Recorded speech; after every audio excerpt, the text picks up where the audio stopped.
আল্লাহর পয়গম্বর সৈয়দনা হযরত মূসা আলা নবিয়িনা ওয়া আলাইহিস সালাতু ওয়াস সালাম 12 লক্ষ বনি ইসরাইল নিয়ে মিশর ছেড়ে চলে আসবেন ফিলিস্তিন। পিছনে ফেরাউন সৈন্য সামন্ত নিয়ে ধাওয়া করছে। দেখা যায় পিছনে ফেরাউনের সৈন্যবাহিনী আর সামনে বিশাল লোহিত সাগর। এখন বাঁচার উপায় কি?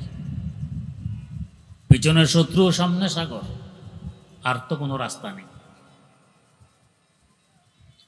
আল্লাহর পয়গম্বর আল্লাহ পাকের শরণাপন্ন হলেন, আল্লাহ পিছনে ফেরাউনের শত্রু বাহিনী, সামনে সাগর, এখন কি করব? বন্দার যখন সকল চেষ্টা শেষ হয়ে যায়, আমার আল্লাহর সাহায্য শুরু হয়। আল্লাহ পাক বললেন, মূসা আপনার হাতে না একটি লাঠি আছে, এটা দিয়ে সাগর বুকে বাড়ি মারুন। আমাদের মতো যদি যুক্তির গোলাম হতো, বলতেন আল্লাহ বাঁচার কি রাস্তা তাই চেয়েছি, আর আপনি আমার সাথে ঠাট্টা করতেছেন। লাঠি দিয়ে পানিতে বাড়ি মারলে পানি একটু ফুলে উঠবে, লাফ দিবে, এই তো উপকার কি হবে? কিন্তু এটা পয়গম্বরদের শান নয়। তাদের শান হলো গোলামে পোকতাকারে সৌরাজে দাহারে কন্তর জো, গোলামে পোকতাকারে সৌরাজে দাহারে কন্তর জো, কে কাস নকশা দেওয়া নকশা ইয়াদ বহকমতি মুইমারা। আমার আল্লাহর আদেশের সামনে মাথা নত করে নেয়া, এটা গোলামের শান। মনিব যা বলবে তা মেনে নিবে, তবেই তো গোলাম। আল্লাহ পাকের আদেশ পেয়ে লাঠি মারলেন সাগরের মুখে। আমাদের যে ধারণা ভুল প্রমাণিত হলো, লাঠি মারলে পানি লাফ দিবে, ফুলি উঠবে। তা না করে পানির দুই দিকে সরে গেল। ওয়াল যেভাবে দাঁড়াইয়া থাকে, দুই দিকে পানি, ওয়ালের নে সোজা দাঁড়াই আছে, মধ্যখানে রাস্তা হয়ে গেছে। নদীর তলা কাদা, এই 12 লক্ষ মানুষ কাদা পেরিয়ে কিভাবে যাবেন? পা তো ডেবে যাবে। আল্লাহ পাক বাতাসকে আদেশ করলেন, বাতাস তাড়াতাড়ি বয়ে চলো। রাস্তা দিয়ে বাতাস বয়ে চলছে, কাদা শুকিয়ে যায়। এই 12 লক্ষ বনি ইসরাইলকে নিয়ে তিনি নদী পাড়ে দিয়ে সিনাই উপত্যকা চলে আসলেন। এরপর যখন ফেরাউন এসে দেখলো আশ্চর্য ব্যাপার, পানি দুই দিকে দাঁড়াই আছে, ওয়ালের নেই, মধ্যখানে সুন্দর রাস্তা। সে তার সৈন্য সামন্ত নিয়ে ঢুকে পড়ল রাস্তায়। হযরত মূসা আলাইহিস সালাম তো বনে ইসরাইলকে নিয়ে অপর পাড়ে পৌঁছে গেলেন। ফেরাউন মাঝামাঝি জায়গায় পৌঁছলে দুদিকের পানি মিলিত হয়ে যায়। 6 লক্ষ সৈন্যবাহিনী সহকারে ফেরাউন এখানে ধ্বংস হয়ে যায়। বুঝার বিষয়, আমরা তো দেখি পানির চক্ষু নেই, বুঝবুদ্ধি নেই। যদি তাই হতো, পানি কি করে চিনল? উনি আল্লাহর পয়গম্বর, রাস্তা করে দিতে হবে। আর এ আল্লাহর দুশমন, তাকে ডুবিয়ে মারতে হবে। তাই মধ্যখানে পৌঁছলো, পানি দেখলো, এই তো সুযোগ দুশমনকে ধরার।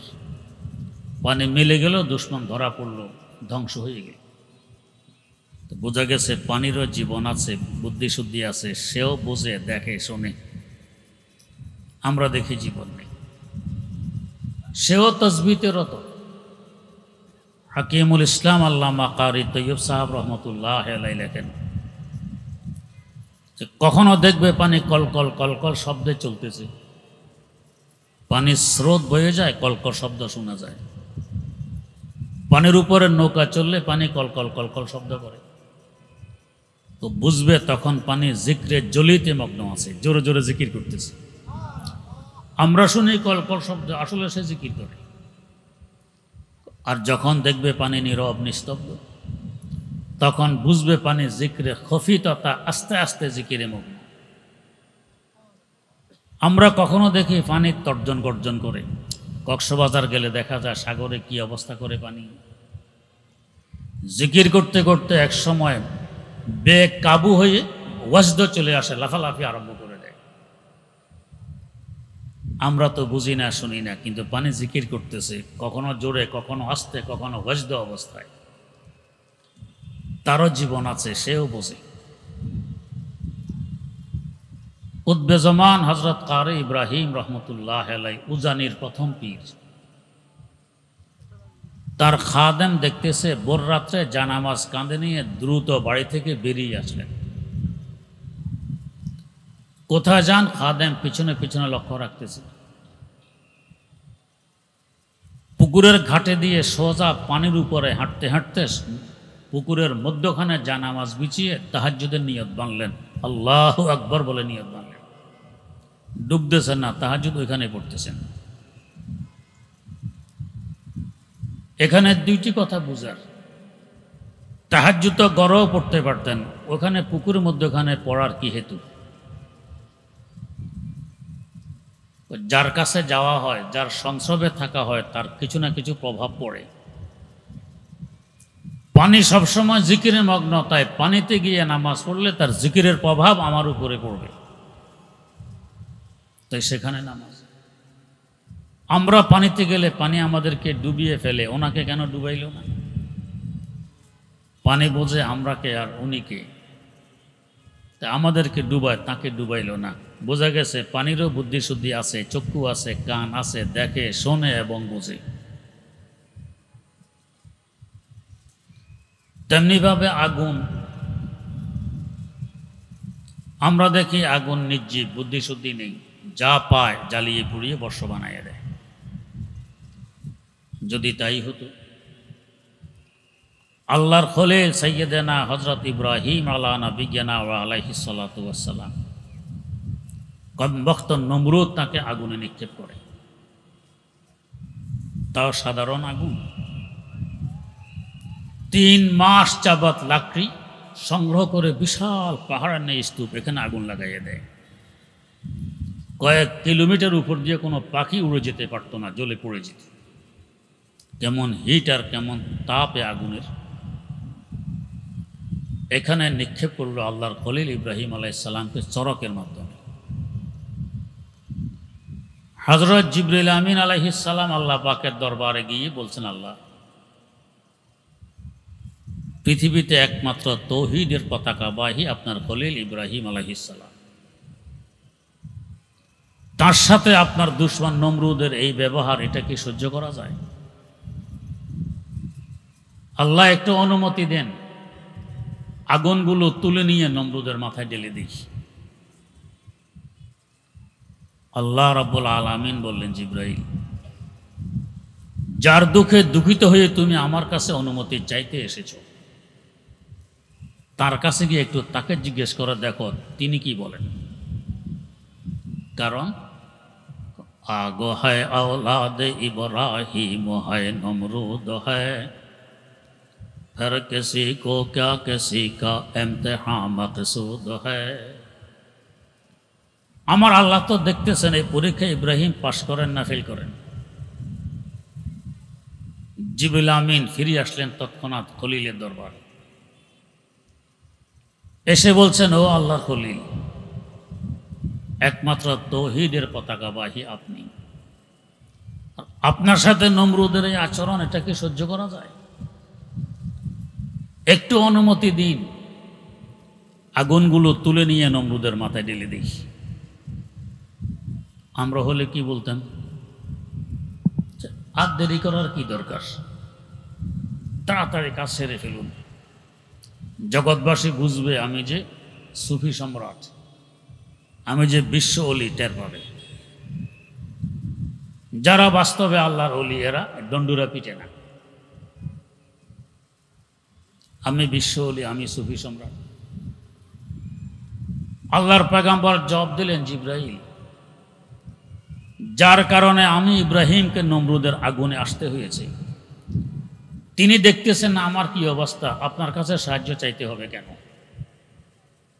তো বেখতর কূদ পড়া আতিশে নমরুদ মে ইশকো, বেখতর কূদ পড়া আতিশে নমরুদ মে ইশকো, আকল হয় মাহবে তমাশা এলো বেবাম আবি अक्ल है महावे तमाशा एलो बेबाम अभी पुख्ता होती है अगर मुसलहतन दो देश हो अक्लो पुख्ता होती है अगर मुसलहतन देश हो अक्लो इश्क हो मुसलहतन देश अगर खामो अभी इश्क हो मुसलहतन देश अगर खामो अभी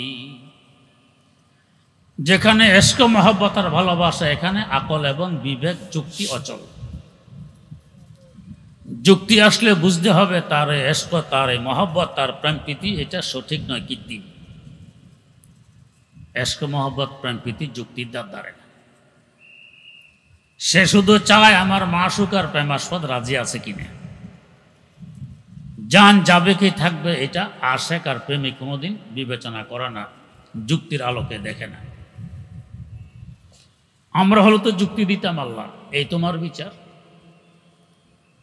তোমাকে মানি একমাত্র আমি আর আমার সাথে তোমার দুশমন নমরুদের এই আচরণ তুমি তামাশা দেখতেছো এই তোমার বিচার কিন্তু আল্লাহর খলিল আমার আল্লাহ যা করেন তাতে আমি রাজি আমার আল্লাহ যদি রাজি হন আমার আগুনে থাকতে আমি রাজি যদি রাজি হন আমাকে আগুনের বাইরে থাকতে আমি রাজি যেহেতু আমি তার গোলাম যেভাবে রাখবেন সেভাবে আমি রাজি এখানে আমার কোনো যুক্তি আমার কোনো মতামত চলবে না এর মধ্যে আল্লাহ রাব্বুল আলামিন আদেশ পাঠিয়ে দিলেন আগুনের কাছে কি ইয়া নারু কুনি বারদাউ ওয়া সালামান আলা ইব্রাহিম ও আগুন ঠান্ডা হয়ে যা তবে এই পরিমাণ ঠান্ডা নয় যে আমার খলিলের কষ্ট হবে আরামদায়ক ঠান্ডা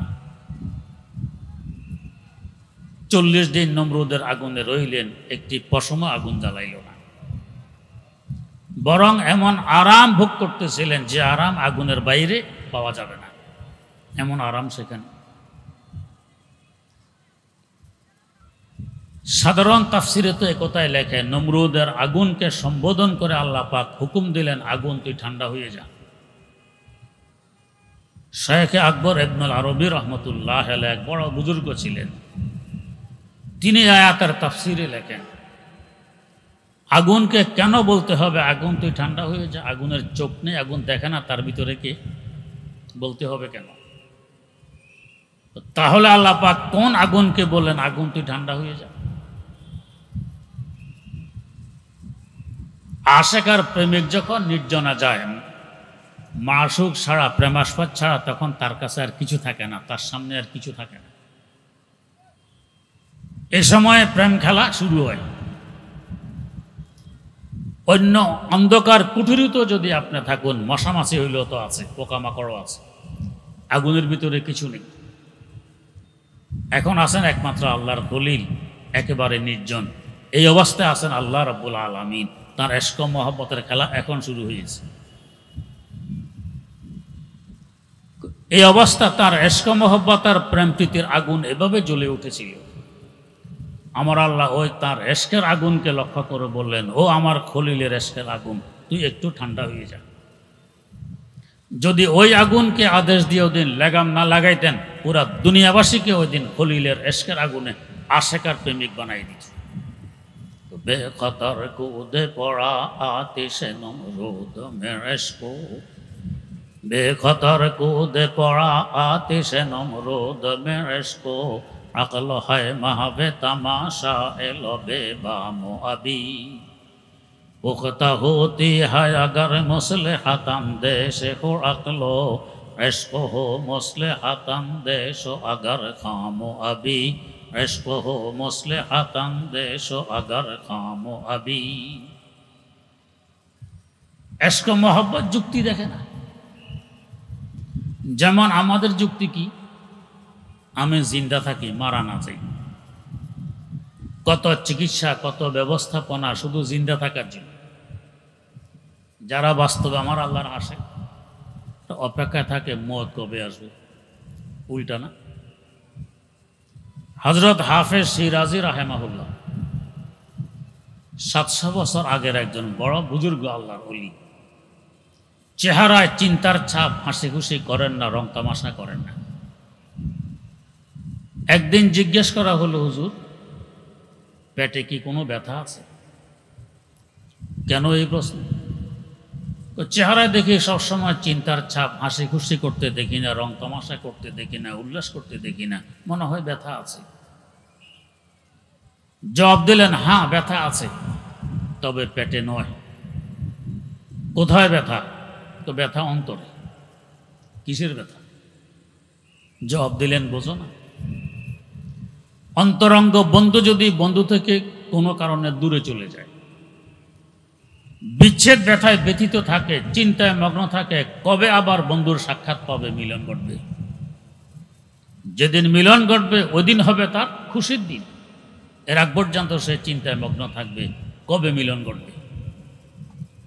আমিও তো আমার বাস্তব বন্ধু আল্লাহ রাব্বুল আলামিন থেকে দূরে সরে আছি, ছিলাম তো তার কুদরতি কদমের নিচে জান্নাতে, দূরে সরে আসি সবসময় বিচ্ছেদ ব্যথায় ব্যথিত, কবে আবার তার মিলন ঘটবে? আমার খুশির দিন তো হবে ওই দিন যেদিন মাটির দেহ মাটিতে পড়ে থাকবে, আমার রূহ দেহ ত্যাগ করে বাস্তব বন্ধু আল্লাহ রাব্বুল আলামিনের সাথে মিলনের লক্ষ্যে উড়ে চলবে, ওই দিন হবে আমার খুশির দিন। তার ভাষায় তিনি বলতেছেন, খরমা রোজে কে জীবন জেলে বয়রা বেরাওয়াম, খরমা রোজে কে জীবন জেলে বয়রা বেরাওয়াম, রাহাতে যা তলবাম ওয়াজ পায়ে জানা বেরাওয়াম, রাহাতে যা তলবাম ওয়াজ পায়ে জানা বেরাওয়াম, নজর কর দম के गरायद बसरे ईद में रोजे, তাদর মায়কা দশা দান গজল খাবে রওয়াম, তাদর মায়কা দশা দান গজল খাবে রওয়াম। তো আমি তো ওই দিনের অপেক্ষায় আছি, এখন থেকে গজল প্রস্তুত করে রেখেছি, মনের আনন্দে মাটির দেহ ত্যাগ করে শুধু রূহ নিয়ে আমার আল্লাহর সাথে সাক্ষাতের লক্ষ্যে গজল গাইতে গাইতে উড়ে চলব। তো যেদিনকে আমরা আতঙ্কের দিন মনে করি, ওই দিনকে তারা আনন্দের দিন মনে করতেছেন। এটা ইশক মহব্বতের বৈশিষ্ট্য। শেখুল হাদিস আল্লামা জাকারিয়া রহমতুল্লাহ আলাই তারিখে মাশায়েখে চিশত নামক কিতাবে লিখেছেন, হজরত খাজা মুঈনুদ্দিন আজমেরি রহমতুল্লাহ আলাইহির দাদা পীরের পীর, তার পীর ছিলেন খাজা ওসমান হারুনি রহমতুল্লাহ আলাইহি। তার পীর শাহ শরীফে জান্দানি রাহিমাহুল্লাহ তাআলা, তার পীর খাজা মওদুদ চিশতি, তিনি ইন্তেকাল করেছেন। গোসল দেয়া হয়েছে, কাফন পরানো হয়েছে, কবর খনন হয়ে গেছে, জানাজার নামাজও হয়ে গেছে। এখন লোকেরা তার ঘাট কাঁদে নিবে, কবরস্থানে পৌঁছবে, তিনজন মানুষ কবরে নামবে, এরপর লাশ কবরস্থ করবে, এতটুকু সময় বাকি আছে। লেখা আছে কিতাবে, তার জানাজার নামাজের সালাম ফিরানো মাত্র তার মৃতদেহ উড়া আরম্ভ করে দিয়েছে। কেন ওড়ে? হায়াতের বাধার দরুন আল্লাহ রাব্বুল আলামিনের সাথে সাক্ষাৎ পাইনি, বাধা সরে গেছে, সাক্ষাৎ সন্নিকটে, এরা দেরি করতেছে, দেরি তো আর সহ্য হয় না। खुर्रमा रोजे के मन और याशवाम, जिसमें बगुजाराम सरासर जाशवाम, जिसमें बगुजाराम सरासर जाशवाम। কি আনন্দ, কি উৎসব! আমরা তো আতঙ্ক দিন মনে করি, মৌতের দিনকে ওনারা আনন্দ মনে করেন। এটা ইশক মহব্বত আর প্রেম প্রীতি ভালোবাসার বৈশিষ্ট্য। হযরত নিজামউদ্দিন আউলিয়া রাহিমাহুল্লাহ লাশ কাঁধে করে নিয়ে চলছে কবরস্থানের দিকে, পিছনে পিছনে তার খাস মুরিদ হযরত আমির খুসরু রাহিমাহুল্লাহ আবেগ সামলাইতে না পেরে কিছু শের পড়তেছিলেন। শেরগুলো ছিল, সারভেসি মিনা বসাহারা মে রবি, সপ্ত বে মেহরে কে বে মামে রবি, आए तमाशा गाहे आलम रोए तू, तू कुजा बहरे तमाशा में रवि, तू कुजा बहरे तमाशा में रवि। ও মুখ, যার চেহারা দেখে লক্ষ মানুষ আল্লাহ রাব্বুল আলামিনের নূরের সাথে তামাশা করত। আপনি কার সাথে তামাশার লক্ষ্যে একা একা চলছেন আমাদেরকে ছেড়ে? আপনাকে তো দেখি বড় নিষ্ঠুর প্রকৃতির, আবেগ সামলাতে না পেরে কথাগুলো বলতেছেন। তার জীবনীতে লেখা আছে, শেরগুলো শোনার পর কাফনের ভিতর থেকে 2 হাত এভাবে বেরিয়ে এসেছে, যেন ইশারা করতেছে তোমরা আমার সাথে আসো, দেখবে কার সাথে তামাশার জন্য আমি রওনা করছি। কত আনন্দ, কত খুশি। যুক্তিতে বলে এটা আতঙ্কের দিন, কিন্তু এশক মহাব্বত আর প্রেম প্রীতি বলে এটা আনন্দের দিন। এশকের মজহাব ভিন্ন। যাই হোক, তো বলতেছিলাম আগুনেরও রূহ আছে, চোখ আছে, কান আছে, দেখে শোনে বুঝে।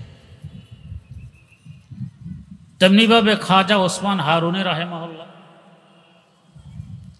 কোথাও যাচ্ছেন, হেদায়েতের কাজ করেন, পথিমধ্যে দেখেন কিছু লোকজন আগুন জ্বালাইয়ে আগুনের পূজা পাঠে লিপ্ত। কেউ আগুনকে সিজদা করছে, কেউ কুন্নিশ করছে, কেউ রুকু করছে, কেউ আগুনের কাছে প্রার্থনা করে। বুঝাইলেন যে বাবারা,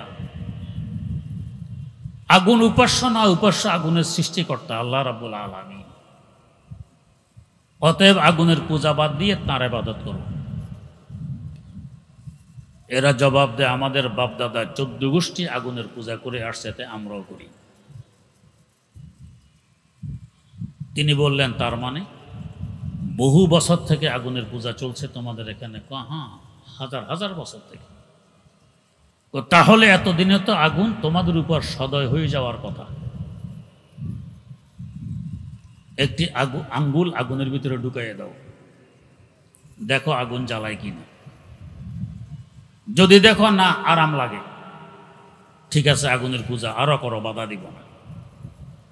আর যদি দেখো না জ্বলে যাচ্ছে, আরামের পরিবর্তে গরম লাগে, তাহলে পূজা করে আর কি লাভ, বেকার গেল সব। তারা বলছে, তাহলে আপনি যে বলতেছেন আপনি আগুনের সৃষ্টিকর্তার পূজা পাঠ করেন, আপনি আঙ্গুল দেন আগুনে, দেখি আপনার সৃষ্টিকর্তা আপনাকে রক্ষা করে কিনা। তিনি বললেন যে আমি আঙ্গুল দিব না নিজে ভিতরে ঢুকে পড়ব।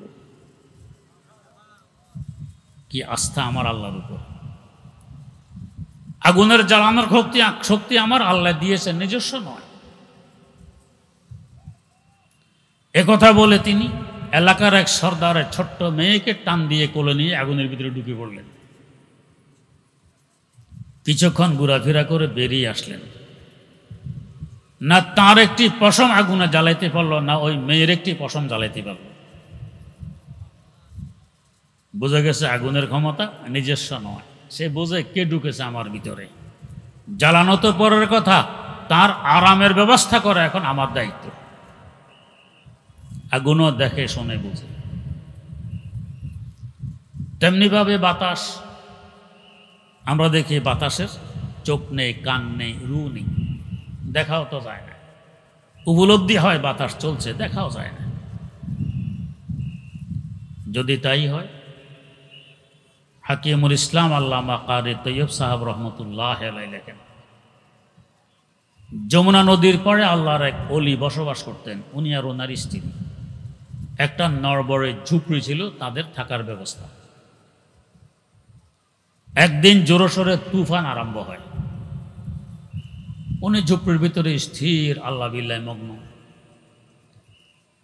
স্ত্রী বলেন, আরে মাথা গোজার ঠাঁই তো একটি ঝুপড়ি,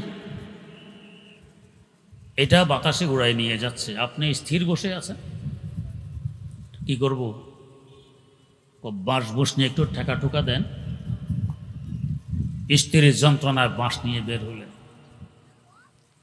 বের হয়ে যেদিক থেকে বাতাস ঠেলতেছে উনিও সেদিক থেকে বাঁশ লাগাইয়ে ঠেলা আরম্ভ করছেন। বাতাসও ঠেলে, উনিও ঠেলেন। স্ত্রী অবস্থা দেখে বলেন, আরে আপনার বুঝবুদ্ধি কোথায় গেছে? ওই কি, বাতাসও ঠেলে, আপনিও ঠেলেন।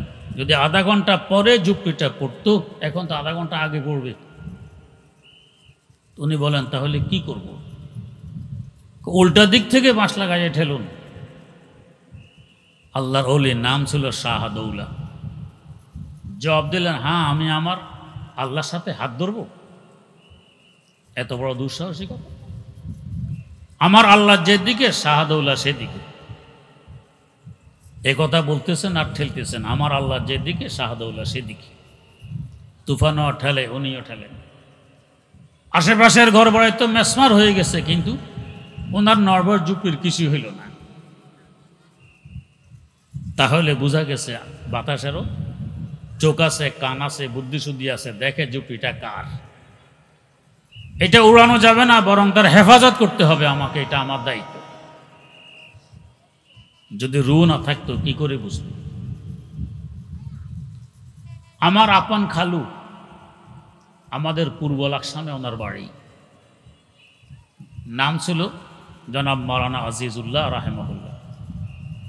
আপনাদের অত্র মাদ্রাসা জামিয়া ইসলামিয়া আকায়েদে মদিনা, যে মাদ্রাসার শাখা দারুল উলুম দেওবন্দ, সেখান থেকে লেখাপড়া করে এসেছেন।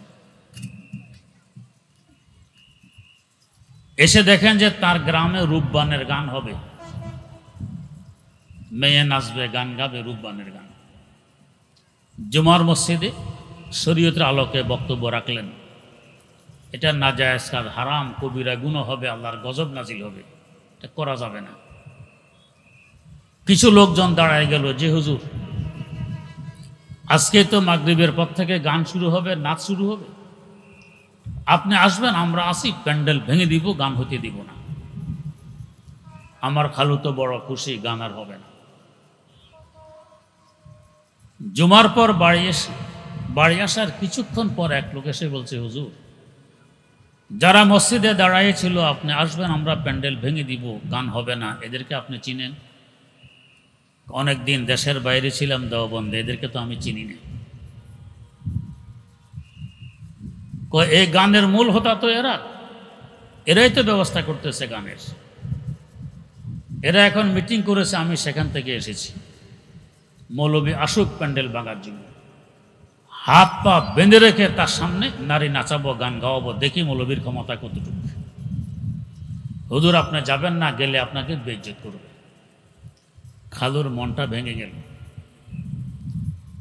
আসর পরে ঘরে এসে আমার খালাকে বললেন, আমাকে একটি মশারি দাও। মশারি নিয়ে তিনি আরেক ঘরে ঢুকে দুয়ার জানালা দিয়ে দিলেন, আর খালাকে বলে গেলেন, কেউ যদি আমার খোঁজে আসে, বলবে যে আসর পর বেরিয়ে গেছে, ঘরে আর ফিরে আসেন। কথা তো মিথ্যা নয়, ঘর থেকে বেরিয়ে গেছেন, ঘরে তো ফিরে আসেন, আর ওই ঘরে যে আছি এটা বলবেন। উনি মশারি নিয়ে ওই ঘরে ঢুকলেন, দুয়ার জানালা বন্ধ। কি করলেন ভিতরে তিনি জানেন, তার খোদাই জানেন। মাগরিবের পর ওরা তো অপেক্ষায় আছে, মৌলবী আসবে, হাত পা বেঁধে রেখে নারী নাচাবো, গান শোনাবো। মৌলবী তো আসে না। এরা খুঁজতে এসেছে খালুর বাড়ি। জিজ্ঞেস করলো, হুজুর কই? খালাম্মা জবাব দিলেন, হুজুর তো আসরের পর বেরিয়ে গেছেন, এই ঘরে তো আর ফিরে আসেন। এরা নিরাশ হয়ে গান আরম্ভ করে দেয়, নারী নাচানো শুরু করে দেয়। এর মধ্যে আল্লাহ পাকের মর্জি বিশাল আকারে ঘূর্ণিঝড় আরম্ভ হয়। এমন ঘূর্ণিঝড়, মানুষের ঘরের টিন যে আকাশে উঠছে। যখন বিদ্যুৎ চমকে 10 মাইল দূর থেকে দেখা গেছে আকাশের টিন উড়ে দেখা যায়। গরু আকাশে বাতাসে উড়াই নিয়ে আরেকজনের তালগাছার আগা নিয়ে রেখে দিয়েছে। কবিতা বেরিয়েছিল পরে যে, জব্বর মিয়ার হালের বল তালগাছের আগায়। কিয়ামত কায়েম হয়ে গেল। এই সংবাদে পরদিন আমার বড় ভাই গেলেন দেখতে আমার খালার বাড়ির কি অবস্থা। ভাই ফিরে এসে বললেন, যখন কাছে গেলাম দেখি সব সমান হয়ে গেছে, কোনো গাছগাছালি নেই, ঘর বাড়ি নেই। টিউবওয়েলকে পর্যন্ত মশরাইয়া ছিঁড়ে বাতাসে উড়াই নিয়ে গেছে। এই অবস্থা। মধ্যখানে একটি বাড়ি দেখা যায়। হায়, খালার জানে কি অবস্থা, খালুর কি অবস্থা। হাঁটতে হাঁটতে ওই বাড়িতে পৌঁছে দেখি এইটাই আমার খালুর বাড়ি। আশেপাশে তো কিয়ামত কায়েম হয়ে গেছে, কিন্তু এই বাড়ির একটা কলা গাছও ভাঙেনি। বোঝা গেল বাতাসও বোঝে, বাতাসও দেখে, বাতাসও শোনে। এই বাড়ি উড়ানো যাবে না, তা রক্ষা করতে হবে, আমাদের দায়িত্ব। ওয়া ইম মিন শাইইন ইল্লা ইউসাব্বিহু বিহামদিহি ওয়ালাকিন লা তাফকাহুনা তাসবিহাহুম ইউসাব্বিহু লাহু মা ফিস সামাওয়াতি ওয়া মা ফিল আরদ। আকাশসমূহে যা আছে, জমিনে যা আছে, সব কিছু আমার আল্লাহর তাসবিহতে রত। ওদের তাসবিহ আমরা বুঝি না, বুঝার মতো যোগ্যতা আমাদের নেই। যদি রূহ না থাকতো, বুদ্ধিশুদ্ধি না থাকতো, কি করে তারা তাসবিহতে রত থাকে? শেখুল হাদিস আল্লামা জাকারিয়া রহমতুল্লাহ আলাইহি লিখেছেন, কদরের রাত একজন মুয়াজ্জিন মিনারার মাথায় উঠেছেন, উঠে চিৎকার দিয়ে এক দৌড়ে নিচে নামে বেহুশ হয়ে পড়ে গেলেন। জিজ্ঞেস করা হলো, চিৎকার কেন দিলেন, বেহুশ কেন হলেন? হুঁশ আসার পর জবাব দিলেন, মিনারার আগায় উঠে যখন চতুর্দিকে তাকাইলাম, আমি দেখতেছি পুরা কায়নাত, পুরা সৃষ্টি জগৎ গাছগাছালি সহকারে আমার আল্লাহর দরবারে সিজদায় পড়ে আছে। এই দৃশ্য দেখে আমি সইতে পারিনি, তাই চিৎকার দিয়ে বেহুশ হয়ে গেছি। আমরা তো দেখি গাছগাছালি সোজা দাঁড়ায় আছে, আর উনি দেখতেছেন গাছগাছালিও সিজদায় পড়ে আছে। ওই চক্ষু আমাদের নেই, তাই আমরা দেখি না। তাই আল্লাহর কোনো অলি বলেছিলেন, তো মেরে নজদীক হরদম লেকে মাই আন্দা হুঁ পর, তো মেরে নজদীক হরদম লেকে মাই আন্দা হুঁ পর, বখশবো নূরে বসিরত জিসসে হক আবে নজর, বখশবো নূরে বসিরত জিসসে হক আবে নজর। তো বোঝা গেল গাছগাছালিরও চক্ষু আছে, কান আছে, শোনে, বুঝে, দেখে, সব কিছু রূহ আছে, না হয় এগুলো এই কাজগুলো করতে পারত না। যেমনিভাবে প্রত্যেক মাখলুকের রূহ আছে, তেমনিভাবে পুরা কায়নাত তার সৃষ্টি জগতেরও রূহ আছে। এই সৃষ্টি জগতের রূহ কি? ওইটাই আমার আল্লাহ বলেন, ওয়া কাযালিকা আওহাইনা ইলাইকা রূহাম মিন আমরিনা। ও নবী, ওহীর মাধ্যমে আমি আপনার কাছে এই জগতের রূহ পাঠাই দিয়েছি। এই রূহ হইল কোরআনে কারীম, রূহ হইল কোরআনী বিদ্যা, এটা সৃষ্টি জগতের রূহ। রূহ যতক্ষণ দেহে থাকে, দেহ ততক্ষণ সতেজ থাকে। রূহ দেহ ত্যাগ করলে রূহ হয় মুর্দা। একাধ দিন থাকে এই দেহ, এরপরে ফলে ফাটে পচন ধরে, একসময় তার অস্তিত্ব হারিয়ে যায়। কেন? রূহ নেই।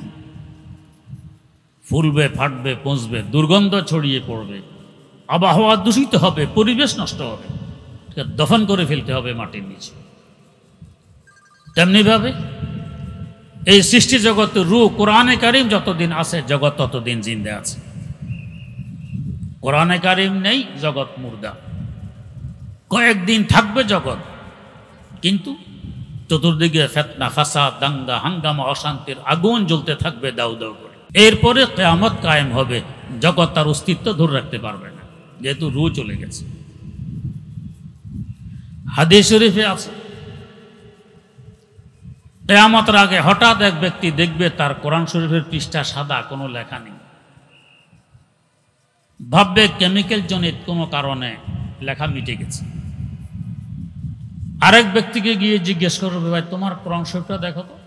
আমার কোরআন শরীফ দেখি পৃষ্ঠা সাদা, কোনো লেখা নেই। সে দেখবে তার কোরআন শরীফ সাদা, কোনো লেখা নেই। আরেকজনকে জিজ্ঞেস করবে, সেও দেখবে কোরআন শরীফ সাদা, কোনো লেখা নেই। পুরা পৃথিবীর কোরআনে কারীম উঠে যাবে, আর থাকবে না। তার মানে কিয়ামত কায়েম হবে, আর বেশি অপেক্ষা নেই, যেহেতু রূহ চলে গেছে। এরপরে কিয়ামত আসবে। এই রূহটা দুনিয়াতে টিকিয়ে রাখছে কারা? এই জামিয়া ইসলামিয়া, আকায়েদে মদিনার মতো মাদ্রাসাওয়ালারা। যদি এরা কোরআনী চর্চা ত্যাগ করে, কোরআন পড়ানো বাদ দিয়ে দেয়, কোরআন থাকবে দুনিয়াতে? তার মানে এরা রূহের সেবক। দেহের তুলনা রূহের মূল্য কোটি কোটি গুণ বেশি।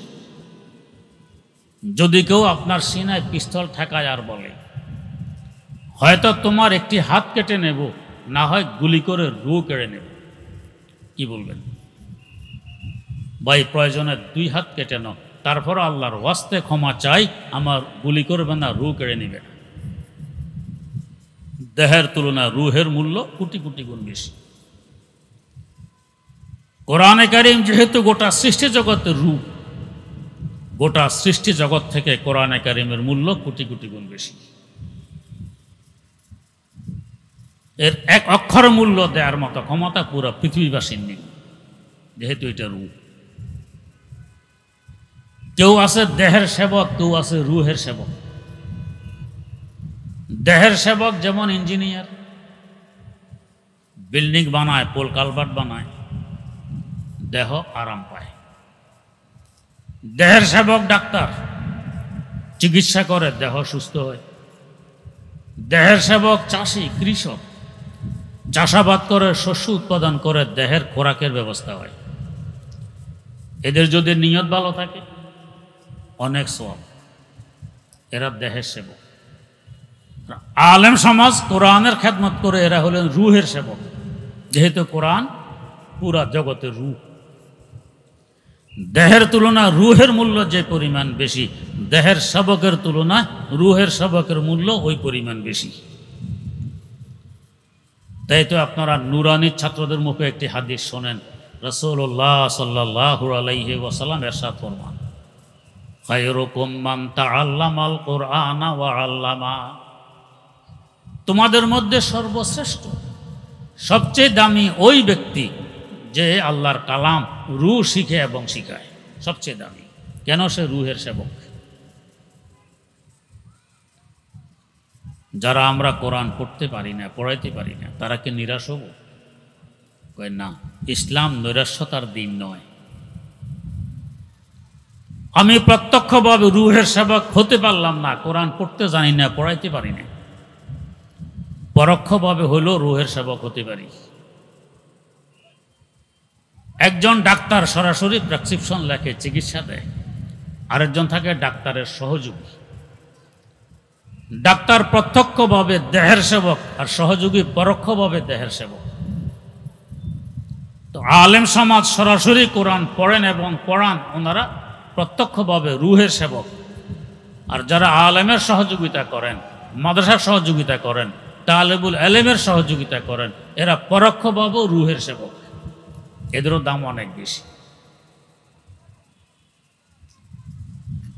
যারা বোঝে তারা জান উৎসর্গ করতেও দ্বিধাবোধ করে না, আর যারা বোঝে না ওরা ওদিকে ভ্রুক্ষেপও করে না। বুখারী শরীফে একটি ঘটনা আছে, বদরের রণাঙ্গনে হযরত আসিম বিন সাবিত রাদিয়াল্লাহু তাআলা আনহুর হাতে মক্কার এক কাফের মারা যায়। এই সংবাদ পেয়ে তার আত্মীয় সালাফা নামক এক মহিলা মান্নত করে, যে ব্যক্তি এই আসিমের কল্লা কিংবা জিন্দা তাকে আমার সামনে পেশ করতে পারবে, তাকে আমি 100টি ওট পুরস্কার দিব। এই পুরস্কারের লালসা সফওয়ান বিন উমাইয়া নামক এক সর্দার 10 জন মুশরিককে উপর দিয়ে মুসলমান সাজাইল, বেশভূষায় মদিনায় পাঠাই দিল। তখনও মক্কায় মুকাররমা কাফেরদের দখল। বলল, তোমরা মদিনায় গিয়ে মুসলমানদের নবীকে বলবে যে আমাদের কওম, আমাদের গোত্র সব মুসলমান হয়ে গেছে, কিন্তু কোরআন শরীফ শিখাবে এমন কোনো কারি আমাদের কাছে নেই। আপনি আমাদেরকে কয়েকজন কারি দেন, এরা যাতে আমাদেরকে কোরআন শরীফ শিখাইতে পারে, আমরা এদের কাছে কোরআন শরীফ শিখতে পারি। উদ্দেশ্য হযরত আসিম বিন সাবিত রাদিয়াল্লাহু আনহুকে নিয়ে আসা, কারণ তিনি ছিলেন একজন প্রসিদ্ধ কারি, তাকে নিয়ে আসা। রাসূলুল্লাহ সাল্লাল্লাহু আলাইহি ওয়াসাল্লাম প্রথমে রাজি হইলেন না, কিন্তু এরাও নাসরবান্দা, না হুজুর দিতে হবে, না হয় আমরা কোরআন কিভাবে শিখব।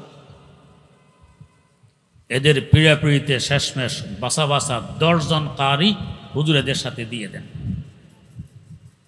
আর 10 জনের সর্দার হিসাবে হযরত আসিম বিন সাবিত রাদিয়াল্লাহু তাআলা আনহুর নাম ঘোষণা করে দেন।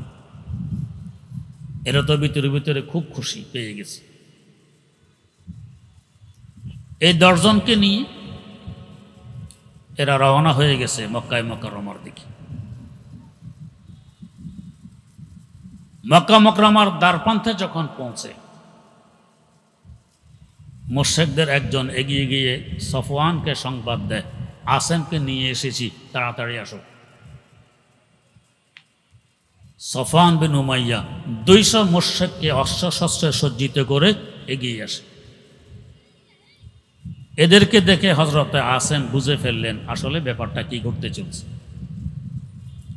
কোরআন শরীফ শিখা তো নয়, তারা তো মুসলমান হয়নি, তারা আমাদেরকে ধোঁকা দিয়ে নিয়ে এসেছে।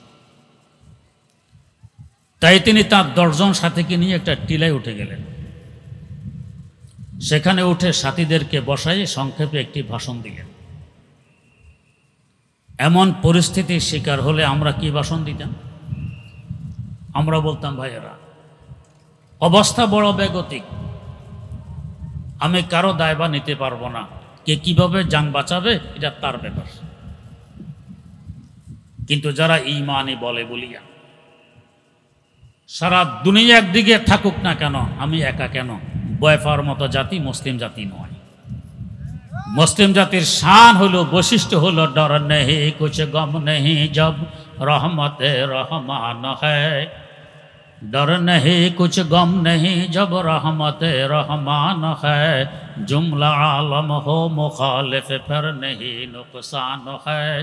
जुमला आलम हो मुखालिफ फिर नहीं नुकसान है। সাথীদেরকে সামনে বসায় সংক্ষেপে ভাষণ দিলেন কি, ও আমার সাথীরা,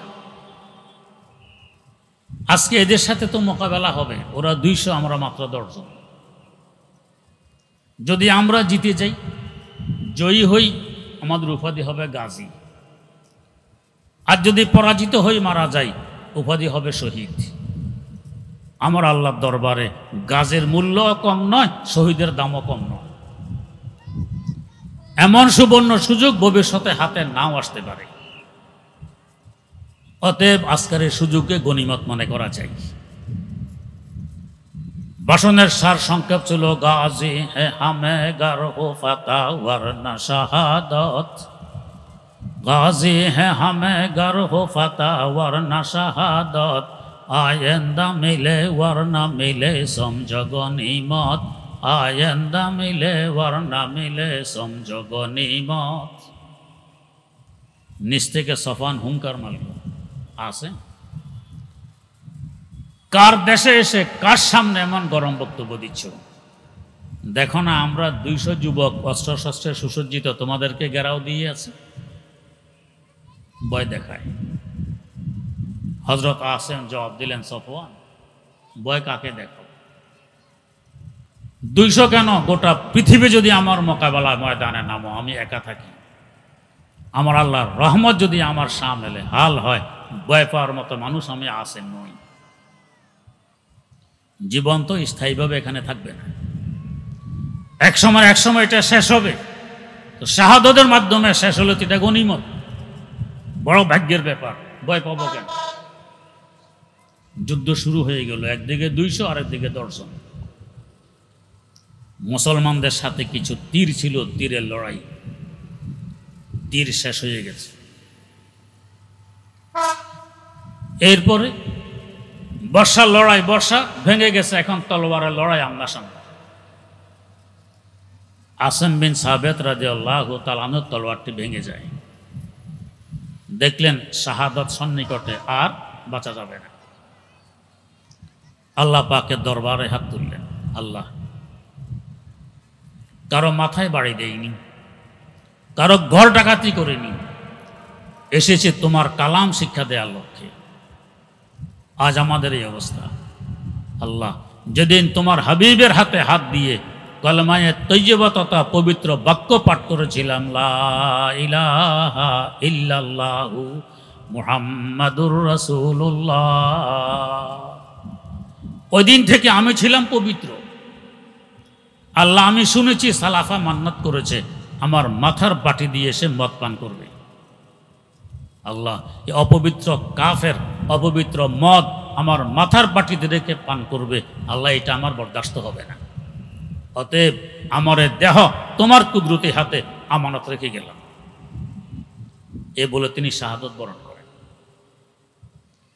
এভাবে তার সাথে আরো 6 জন, 7 জন এখানে শহীদ হয়ে গেলেন। বাকি 3 জনকে তারা বন্দী করতে সক্ষম হয়। হযরত যায়েদ বিন দাসানা, হযরত আব্দুল্লাহ, হযরত হুবাইব রাদিয়াল্লাহু তাআলা আনহু, এদেরকে তীরের রশি দিয়ে বেঁধে টেনে টেনে নিয়ে চলছে মক্কা শহরের দিকে। পথের মধ্যে হযরতে আব্দুল্লাহ কোন রকম হাত খুলে আবার পাথর মারা আরম্ভ করে। এরাই অবস্থা দেখে চতুর্দিক থেকে পাথর মেরে তাঁকেও শহীদ করে দেয়। বাকি 2 জনকে মক্কা শরীফ নিয়ে তোলে। তখন শহরে হারাম তথা হারাম মাস এসে যায়। আরবিতে 4টি মাসকে হারাম মাস বলা হয়। এখানে কাউকে হত্যা করা ইত্যাদি তারাও মানত, এটা নিষেধ ছিল। হযরত খুবাইবকে এক ব্যক্তি খরিদ করে নিল 100 ওটের বিনিময়ে। তারও এক আত্মীয় বদরের যুদ্ধে হযরত খুবাইবের হাতে মারা গেছে, সে প্রতিশোধ দিবে। হযরত যায়েদকে আরেক ব্যক্তি 50টি ওটের বিনিময়ে খরিদ করে, তারও এক আত্মীয় তার হাতে মারা গেছে বদরের যুদ্ধে, সে প্রতিশোধ দিবে। উভয়জনকে জেলখানায় বন্দী করে রাখা হয়। এদিকে গেছে হযরত আসম বিন সাবিত রাদিয়াল্লাহু আনহুর কল্লা নিয়ে আসতে। তার দেহ তো আমার আল্লাহর কুদরতি হাতে আমানত। দেহের কাছে গিয়ে দেখে চতুর্দিকে মৌমাছি ঘেরাও দিয়ে আছে। মৌমাছি সামনে পা বাড়াইলেই মৌমাছি কামড় দেয়, বল্লা ভেমরুলের ব্যথা হার মানায়। সামনে অগ্রসর হতে পারছিল। পরামর্শ করলো, চলো এখন ফিরে যাই। মৌমাছি রাতের বেলায় বাইরে থাকে না, মৌচাকে চলে যায়। আমরা রাত্রে এসে তার কল্লা কেটে নিয়ে যাব, সালাফার সামনে পেশ করব, 100 ওট পুরস্কার হিসাবে গ্রহণ করব। লাশ রেখে চলে গেছে। রাতের অন্ধকারে আবার আসে কল্লা কাটার জন্য। এসে দেখে পাহাড়ি অঞ্চল, মরু এলাকা, কোথা থেকে বন্যা এসে লাশ ভাসায় নিয়ে গেছে। আজ পর্যন্ত লাশের খোঁজ পাওয়া যায়নি। ওয়া তুইজ্জু মান তাশাউ ওয়া তুযিল্লু মান তাশা। যাকে আমার আল্লাহ ইজ্জত দিতে চান, বেইজ্জত করবে ক্ষমতা কার? সালাফার কাছে গিয়ে বলছে 100 ওট দাও। আমার তো শর্ত ছিল, হয় আসেমের কল্লা, না হয় জিন্দা আমার সামনে পেশ করতে হবে। কল্লাও নেই, জিন্দাও নেই, পুরস্কার আবার কিসের? সেখানেও বেইজ্জতি, পুরস্কার পেল। আর এই 2 জন জেলখানায় বন্দী। হযরত খুবাইব যার জেলখানায় বন্দী ছিলেন, পরবর্তীতে সে ইসলাম গ্রহণ করেছে। তিনি বর্ণনা করছেন যে খুবাইব আমাদের জেলখানা থাকা অবস্থায় তার হাতে পায়ে ছিল লোহার বেড়ি, জেলখানার গেটে ছিল লোহার তালা। এ সময় একদিন দেখি সে ভিতরে বসে বসে আঙ্গুর খায়। তখন পুরা মক্কায় আঙ্গুরের মৌসুমে ছিল না। হযরতে মুহাদ্দিসিনে কেরাম বলেন, আল্লাহ পাক জান্নাত থেকে তারে আঙ্গুরের ব্যবস্থা করে দিয়েছেন। হারাম মাস অতিবাহিত হওয়ার পর তাকে নিয়ে চলছে মাওজায়ে তানঈম, বর্তমানে যেখানে আয়েশা মসজিদ আছে, হাজিরা যেখান থেকে ইহরাম বেঁধে উমরা করে, ওখানে নিয়ে যায়।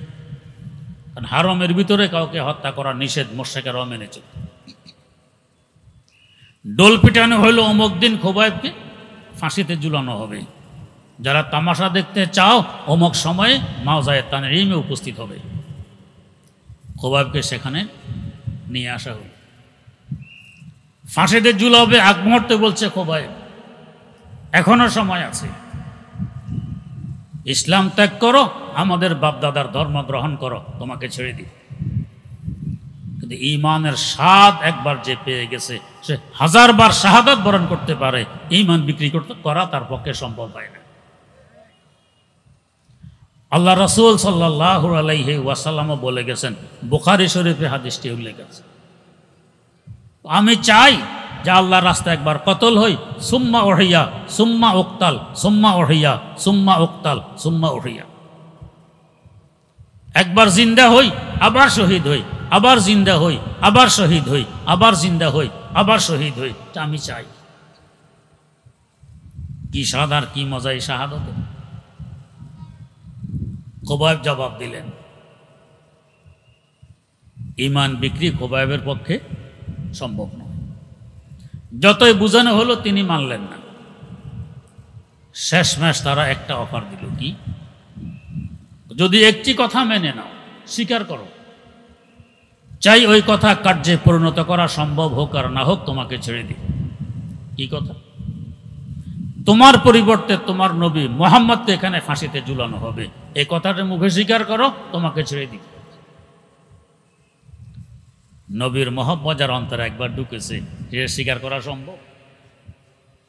তাদের তো অবস্থা হলো, আয় দোস্ত আগার যা তলবি যা বতু বকশাম, আয় দোস্ত আগার যা তলবি যা বতু বকশাম, ওয়াজ যাচে আজিজ আস্তে বগো আবতু বকশাম, ওয়াজ যাচে আজিজ আস্তে বগো আবতু বকশাম। ও নবী, জীবন যদি চান উৎসর্গ করতে প্রস্তুত, এর থেকেও দামি যদি কিছু চান তা উৎসর্গ করতে প্রস্তুত। তাদের তো অবস্থা হইল। জবাব দিলেন, ও মুশরিকেরা, নবীর জীবনের বিনিময়ে আমার জীবন বেঁচে যাবে, এই আশাটা করো কিভাবে? আমার নবীর কদম মোবারকে একটি কাঁটা বিঁধবে, এর বিনিময়ে আমি খোবাইব জিন্দা থাকবো, এ কথাও স্বীকার করা সম্ভব নয়। তারা দেখলো খোবাইব কিছুতেই মানবে না, ঝুলানো হয়ে গেল ফাঁসিতে। আল্লাহ পাকের কুদরত, তার চেহারা মোবারক বাইতুল শরীফের দিকে অটোমেটিক হয়ে যায়। আল্লাহর প্রশংসা করলেন, আলহামদুলিল্লাহ, আল্লাহ যে ঘরকে তুমি পছন্দ করো, মোমেনেরা পছন্দ করে, সে ঘরের দিকে আমার চেহারা ফিরিয়ে দিয়েছ, সকল প্রশংসা একমাত্র তোমার। এই শুনে কমবক্ত কাফেররা পাথর মেরে তার চেহারাকে অন্যদিকে ঘুরাইয়া দেয়। তিনি আয়াত তেলাওয়াত করলেন, ফাইনামা তুওয়াল্লু ফাসাম্মা ওয়াজহুল্লাহ, যেখানে আমার যেদিকে আমার চেহারা ঘুরাও না কেন, সেদিকে আমার আল্লাহ আছেন। শুরু হয়ে গেল চতুর্দিক থেকে পাথর তীর ধনুকের আঘাত, রক্ত ঝরঝর করে বয়ে পড়ছে। তার মনে একটি আশা ছিল, যখন থেকে ঈমান গ্রহণ করেছেন যে আল্লাহর হাবিবের সামনে আল্লাহর দ্বীনের জন্য জান উৎসর্গ করব। এখন আল্লাহর হাবিব 450 কিলোমিটার দূর মদিনায়, আমি জান উৎসর্গ করছি মক্কায়, আমার আশাটা বুঝি পূরণ হইল না। এর মধ্যে হঠাৎ আল্লাহর হাবিব সাল্লাল্লাহু আলাইহি ওয়াসাল্লাম মদিনার মসজিদে সাহাবায়ে কেরামের সামনে হঠাৎ কেঁদে ফেললেন, চোখের পানি ছেড়ে দিলেন এবং জবাব দিলেন, ওয়া আলাইকা সালাম ইয়া খুবাইবু। সাহাবায়ে কেরাম জিজ্ঞেস করলেন, ও আল্লাহর রাসূল, খুবাইবকে তো পাঠিয়ে দিয়েছেন মক্কায় মুকাররমা কোরআন শেখানোর জন্য, এখানে বসে তার সালামের জবাব দিচ্ছেন কেন, চোখের পানি ছাড়ছেন কেন? আর এদিকে হযরত খুবাইব ফাঁসিতে ঝুলতেছেন, হুজুর দেখতেছেন যেন খুবাইব হুজুরের সামনে। আর হযরত খুবাইব মনের আনন্দে কবিতা পড়তেছেন, বুখারী শরীফে কবিতাগুলো উল্লেখ আছে, ওয়ালাস্তু উবালি হিনা উকতালু মুসলিমা, ওয়ালাস্তু উবালি হিনা উকতালু মুসলিমা, আলা আইয়ি শাক্কিন কানা লিল্লাহি মাসরাই, ওয়া যালিকা ফি যাতিল ইলাহি ওয়া ইয়্যাশা ইউবারিকু আলা আওসাল শালবিম মুমাজ্জাই। ও মুশরিকের গোষ্ঠী, আমাকে অনুতপ্ত মনে করছো? আমি আনন্দিত। কেন? আমার আল্লাহর দ্বীনের জন্য আল্লাহর দেয়া জান উৎসর্গ করতেছি, আমি আনন্দিত।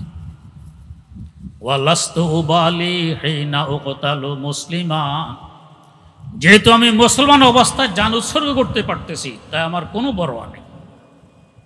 তোদের মতো মুশরিক থাকা অবস্থায় জান গেলে এটা চিন্তার বিষয় ছিল। আলা আইয়ি শাক্কিন কানা লিল্লাহি মাসরাই, যেভাবে তোমরা আমার জান কেড়ে নাও আমার আল্লাহর জন্য হচ্ছে।